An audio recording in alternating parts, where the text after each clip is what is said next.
জয়গুরু। পরম প্রেমময় পরম দয়ালের চরণে কোটি কোটি প্রণাম। আজকে শ্রী শ্রী ঠাকুরের জীবনের একটি দিনে কি কি ঘটনা ঘটেছিল, ভক্তমণ্ডলীর সঙ্গে তিনি কি কি কথাবার্তা বলেছিলেন, সেই সম্বন্ধে দুটো চারটি কথা বলছি। দিনটি হলো 1943 সালের 7ই মার্চ। আশ্রমে মাতৃস্মৃতি তর্পণ উৎসব চলছে। কাল এই উপলক্ষে অগণিত লোক প্রসাদ পেয়েছে। আজ সন্ধ্যায় প্যান্ডেলে আবৃত্তি ও বক্তৃতাদি হওয়ার কথা। শ্রী শ্রী ঠাকুর প্রাতে আশ্রম প্রাঙ্গণে বসে আছেন। সুশীলদা, শচীনদা, প্রমথদা অনেকেই রয়েছেন। শ্রী শ্রী ঠাকুর কথা প্রসঙ্গে বললেন, মার কথা এমন করে আমার মন জুড়ে থাকে যে মনে হয় ওই স্মৃতি যেন আমার সাথের সাথী হয়ে আছে। ভালো কিছু করলে মনে হয় অলক্ষ্যে থেকে মা তা দেখে খুশি হচ্ছেন। মায়ের তর্পণ তাই আমার অবিরতই চলে। কাউকে যদি কেউ ভালোবাসে তাহলে সে কখনোই মানতে চায় না যে তার দেহাবসানের সাথে সাথে তার সব শেষ হয়ে গেছে।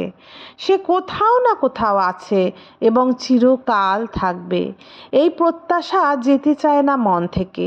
মার সম্বন্ধেও আমার মনে হয় কোনো না কোনো ফর্মে, কোনো না কোনো রূপে তার অস্তিত্ব আছে এবং তাকে প্রীতিজনক কিছু করলে তিনি প্রীত হন নিশ্চয়ই। এই বিশ্বাস না থাকলে মানুষ চলতেই পারে না। সুশীলদা বললেন, জাতিস্বরের ব্যাপার দেখে মনে হয় মানুষ মরে গেলেও তার পূর্বজন্মের প্রিয়জন যারা, তাদের প্রতি একটা ঝোঁক থাকেই। শ্রী শ্রী ঠাকুর বললেন, তা তো থাকাই স্বাভাবিক।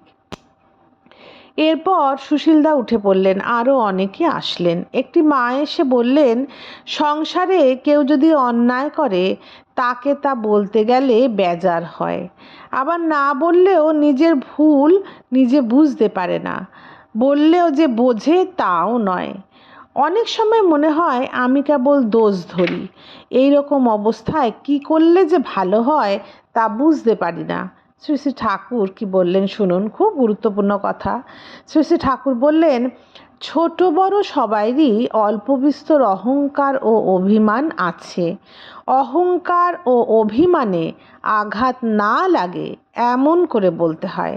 কাউকে 10 জনের সামনে বকাবকি করলেই সাধারণত তার মন খিচড়ে যায়। সে যেন কিছুতেই কটু কথা বলতে গেলেই কাউকে কটু কথা বলতে গেলেই তাকে আলাদা করে ডেকে নিয়ে বলা ভালো। তিক্ত কথা বলতে গেলে তার সঙ্গে আদর ও দরদের মেশাল চাই। নিজে যখন রেগে যাস তখন কাউকে সংশোধন করতে যাস না, তখন মাত্রা ঠিক থাকে না। সংশোধনের জন্য কাউকে কিছু বলতে গেলেই নিজের মাথা ঠান্ডা রাখা চাই। ভুলটা, দোষটা বা অন্যায়টা তার মাথায় ধরিয়ে দেওয়া চাই। তা যদি না ধরাতে পারলে তাহলে কিন্তু তোমার উদ্দেশ্য সিদ্ধ হলো না। তোমার ওপর তার নেশাটা যদি ছুটে যায় তাহলে কিন্তু যত সৎ কথাই শোনাও সে কোনো কাজে লাগবে না। তুমি নিজে যদি অন্যায় করো তখন অন্যের কাছ থেকে কীরকম ব্যবহার পেলে খুশি হও সেইটি স্মরণ রেখে অন্যের সঙ্গে ব্যবহার যদি করো তাহলে আর অসুবিধা হয় না। ক্ষমা লাভের পিপাসা প্রত্যেকের অন্তরেই আছে।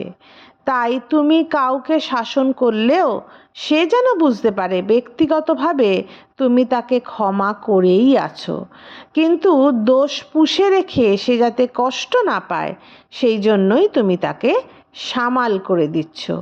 এই বুঝটা যদি তার থাকে তবে তোমার খুশির জন্যই সে নিজেকে ঠিক করে নেবে।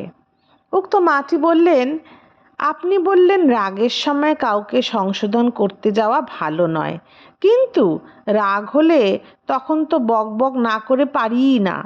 শ্রী শ্রী ঠাকুর সাহসে বললেন, বকবক করলে বকবকই করা হয়। ছেলেপিলেরা ও সংসারের আর 5 জন বোঝে যে তুমি রেগে গেছো, তাতে আর সংশোধন হয় না। সংসারে চলতে গেলে অনেক সহ্য, ধৈর্য ও অধ্যাবসায় চাই। দোষ না করে সে কেন দোষ যে করে সে কেন কি কি কারণে দোষ করে সে সম্বন্ধে যদি তোমার ধারণা থাকে, তাহলে ওই দোষের জন্য তার ওপর রাগ না হয়ে বরং সহানুভূতি হওয়ার কথা। নাম ধ্যান খুব করতে হয়, তাতে সমাধানী বুদ্ধি খুব বেড়ে যায়। পরিবেশ যত খারাপই হোক, সমাধানী বুদ্ধি যদি থাকে, তাতে মানুষ উৎক্ষিপ্ত না হয়ে আরও ধীর স্থির হয়ে অক্লান্তভাবে কাজ করে চলে, যাতে অবস্থাটা আয়ত্তে আসে।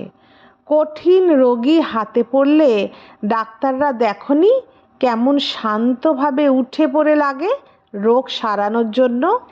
মানুষকে ভালো করতে গেলেও তেমনি উঠে পড়ে লাগতে হয়, মাথা ঠান্ডা রেখে। মনে মনে ভাবতে হয় কিভাবে ব্যবহার করলে তার মনে ধরে মাথা খাটিয়ে এতফাক করে বের করতে হয়, আর এইভাবেই চলতে হয়। এমনি করে কায়দাটা হাতে এসে যায়। সাপুড়ে যেমন বাঁশি বাজিয়ে বা উপযুক্ত শিকড় দিয়ে সাপকে বশ করে, কুশল কৌশলী ব্যবহারের জাদু দিয়ে তেমনি মানুষের বেয়ারাপনা অনেকখানি বশ করা যায়। একটু লক্ষ্য করলেই ওসব ঠিক হয়ে যায়। এমনি করে করেই তো মানুষ শিক্ষিত হয়ে ওঠে। আজ এতখানিই থাক। জয় গুরু। বন্দে পুরুষোত্তমম।